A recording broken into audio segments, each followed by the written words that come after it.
ഈ ന്യൂജൻ പിള്ളേരെ ഈമാന് ചിലപ്പോഴൊക്കെ എന്നെ ഞെട്ടിപ്പിച്ചിട്ടുണ്ട്. മുടിയൊക്കെ നീട്ടി വായ പിളർത്തി നിൽക്കുന്ന പാന്റും ഊരൊക്കെ അടുത്ത് വരെ മാത്രം കഷ്ടിച്ചെത്തുന്ന ഷർട്ടൊക്കെ ധരിച്ച് പള്ളിയിൽ ആരുമില്ലാത്ത നേരം ഒറ്റക്ക് നിസ്കരിക്കുന്നത് കണ്ട് ഞാൻ അത്ഭുതം തോന്നിയിട്ടുണ്ട്.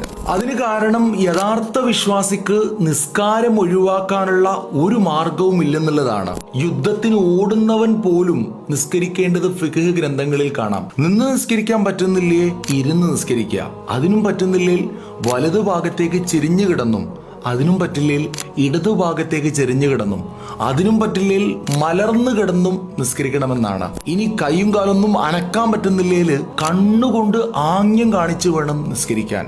ഇനി കണ്ണുപോലും അനക്കാൻ പറ്റുന്നില്ലേല് മനസ്സുകൊണ്ടെങ്കിലും നിസ്കരിക്കണം. ഇതാണ് ഇത്രയൊക്കെ കൃത്യമായി നിസ്കാരത്തെ പഠിച്ചിട്ടുണ്ടേല് മനസ്സിന്റെ ഉള്ളിന്റെ ഉള്ളിൽ ഒരു കണികയുടെ ഈമാനെങ്കിലും ഉള്ളവർക്ക് അത് ഒഴിവാക്കാൻ ഒരു മാർഗവും കിട്ടില്ല. റബ്ബ് നിസ്കാരം നിലനിർത്തുന്നവരുടെ കൂട്ടത്തിൽ നമ്മെ ഉൾപ്പെടുത്തട്ടെ.